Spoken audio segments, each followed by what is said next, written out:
ಸೀತಾ ಅಗ್ನಿ ಪ್ರವೇಶ ಮಾಡಲಿಲ್ಲ. ವರ್ಷದವರೆಗೆ ಲಂಕೆಯಲ್ಲಿದ್ದು ಅವರು ಧ್ಯಾನ ತಪಸ್ಸಿನಲ್ಲಿದ್ದು ಏನೂ ತಿನ್ನದೆ ಕಣ್ಣೆರಡೂ ಮುಚ್ಚಿಕೊಂಡು ಕೊನೆಗೆ ರಾಮನು ಬಂದಾಗಲೇ ಕಣ್ಣು ತೆಗೆದರು. ಅವರು ಕಣ್ಣು ತೆರೆದಾಗ ಆ ತಪಸ್ಸಿನಿಂದ ಹೊರಗೆ ಬಂದಾಗ ಒಂದು ದೊಡ್ಡ ಕಾಂತಿ ಆಕೆಯಿಂದ ಹೊರಗಡೆ ಬಂತು. ಆ ಕಾಂತಿಯನ್ನು ನೋಡಿ ಲಕ್ಷ್ಮಣನು ಅಗ್ನಿ ಪ್ರವೇಶ ಮಾಡಿದಳು ಅಂದುಕೊಂಡನು. ಸುಟ್ಟು ಹೋಗುತ್ತಿದ್ದಾಳೆ ಸೀತಾ ಎಂದು ಲಕ್ಷ್ಮಣನು ಕಿರುಚುತ್ತಿದ್ದರೆ ಶ್ರೀರಾಮನು ಹೇಳುತ್ತಾನೆ, ಏನೂ ಸುಟ್ಟು ಹೋಗುತ್ತಿಲ್ಲ, ಅದು ಆಕೆಯ ಶಕ್ತಿ ಆರ ಹಾಗೆ ಹೊರಗಡೆ ಬಂದಿದೆ ಶರೀರದಿಂದ ಎಂದು ಹೇಳುತ್ತಾನೆ. ಈ ಘಟನೆ ಈ ಪುಸ್ತಕದಲ್ಲಿದೆ. ಸತ್ಯ ಯಾವಾಗಲೂ ಹೊರಗಡೆ ಬರುತ್ತದೆ ಯಾವುದೋ ಒಂದು ದಿನ. ನಿಜ ನಿಧಾನವಾಗಿ ತಿಳಿಯುತ್ತದೆ. ನಮಗೆ ಸಹನೆ ಇರಬೇಕು. ಸೊ ಆ ಅಗ್ನಿ ಪ್ರವೇಶದ ಬಗ್ಗೆ ಸತ್ಯವು ನನಗೆ ಈ ವರ್ಷ ತಿಳಿಯಿತು, 2020ನೇ ವರ್ಷದಲ್ಲಿ. ಚಿಕ್ಕಂದಿನಿಂದಲೇ ರಾಮಾಯಣದ ಕತೆ ಎಲ್ಲರಿಗೂ ತಿಳಿದಿದೆ. ಆದರೆ ಈ ವರ್ಷ 2020ರಲ್ಲಿ ನನಗೆ ನಿಜವಾದ ರಾಮಾಯಣ ನನ್ನ ಕೈಗೆ ಬಂತು. ಸೀತಾ ಅಗ್ನಿ ಪ್ರವೇಶ ಮಾಡಲಿಲ್ಲ. ರಾಮ ಅಗ್ನಿ ಪ್ರವೇಶ ಮಾಡಲು ಹೇಳಲಿಲ್ಲ. ನಂತರದಲ್ಲಿ ಪುರುಷರ ಅಧಿಕಾರ ಬಂದ ನಂತರ, ಪುರುಷರ ಆಧಿಕ್ಯ ಬಂದ ನಂತರ ಅದರಲ್ಲಿ ತಪ್ಪು ಸಮಾಚಾರವೆಲ್ಲ ಬಂತು.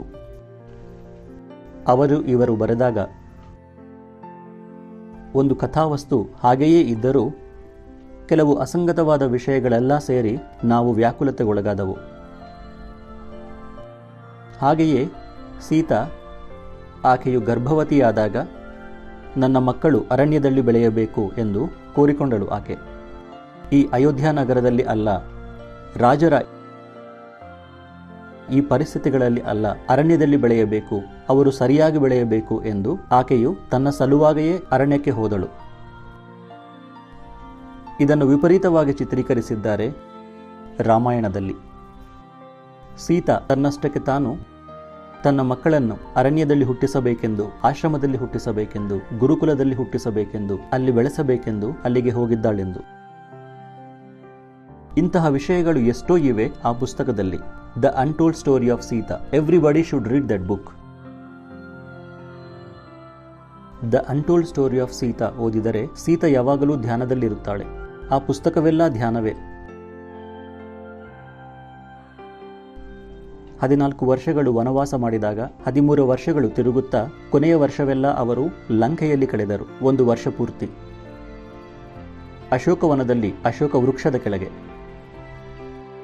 ಅಶೋಕ ಎಂದರೆ ಎಲ್ಲಾದರೆ ಶೋಕವಿಲ್ಲವೋ. ಆಕೆಯು ಅಳುತ್ತಾ ಕಳೆಯಲಿಲ್ಲ. ಆಕೆಯು ಧ್ಯಾನದಲ್ಲಿ ಕಳೆದಳು. ಏನೂ ತಿನ್ನಲಿಲ್ಲ. ತಿನ್ನುವ ಅವಶ್ಯಕತೆಯೇ ಇಲ್ಲ ಅವರಿಗೆ. ಆ ರಾಕ್ಷಸರು ಮಾಡಿದ ಆಹಾರವನ್ನು ಆಕೆಯ ಹೇಗೆ ತಿನ್ನುತ್ತಾಳೆ? ತಿನ್ನುವುದಿಲ್ಲವಲ್ಲ. ಆಕೆಯ ಕೈಯೂಟ ಆಕೆಯು ತಿನ್ನುತ್ತಾಳೆ. ಇನ್ನೊಬ್ಬರ ಕೈಯೂಟ ಅವರಿಗೆ ಸರಿ ಹೋಗುವುದಿಲ್ಲ. ಹಾಗಾಗಿ ತಿನ್ನಲಿಲ್ಲ, ನಿದ್ದೆ ಮಾಡಲಿಲ್ಲ. ಕಣ್ಣೆರಡೂ ಮುಚ್ಚಿಕೊಂಡು ಧ್ಯಾನ ಮಾಡಿದಳು ಆಕೆ. ದ ಅನ್ಟೋಲ್ಡ್ ಸ್ಟೋರಿ ಆಫ್ ಸೀತಾದಲ್ಲಿ ಮೊಟ್ಟ ಮೊದಲನಿಂದ ಕೊನೆಯವರೆಗೆ ಧ್ಯಾನವೇ ಇದೆ. ಅಲ್ಲಿ ಮೆಡಿಟೇಷನ್. ಆ ಪುಸ್ತಕವು ದೊಡ್ಡ ಧ್ಯಾನ ಗ್ರಂಥ. Text book of meditation, text book of A meditator.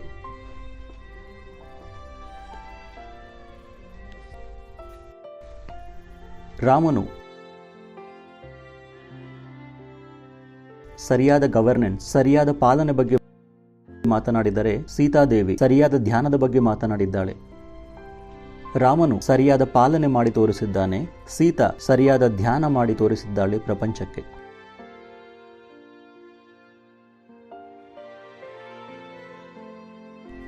ಆ ಪುಸ್ತಕ ನೋಡಿದರೆ ಸೀತಾ ಯಾವಾಗಲೂ ಬಂದವರಿಗೆಲ್ಲ ಆತಿಥ್ಯವನ್ನು ನೀಡಿದ್ದಾಳೆ. ಅಡಿಗೆ ಮಾಡಿ ಪ್ರೀತಿಯಿಂದ ಬಡಿಸುವುದು, ಅದು ಸರಿಯಾದ ವಿಧಾನ.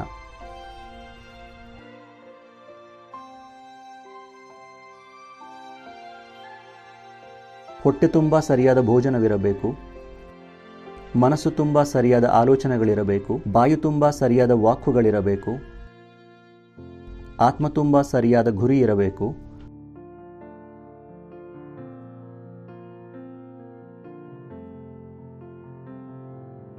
ಬುದ್ಧಿಯ ತುಂಬ ಜ್ಞಾನವಿರಬೇಕು.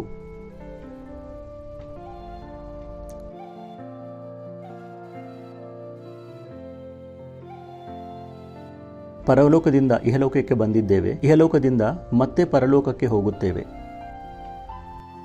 ಇದನ್ನು ತಿಳಿದುಕೊಂಡು ವ್ಯವಹರಿಸುವುದೇ ಜ್ಞಾನವು.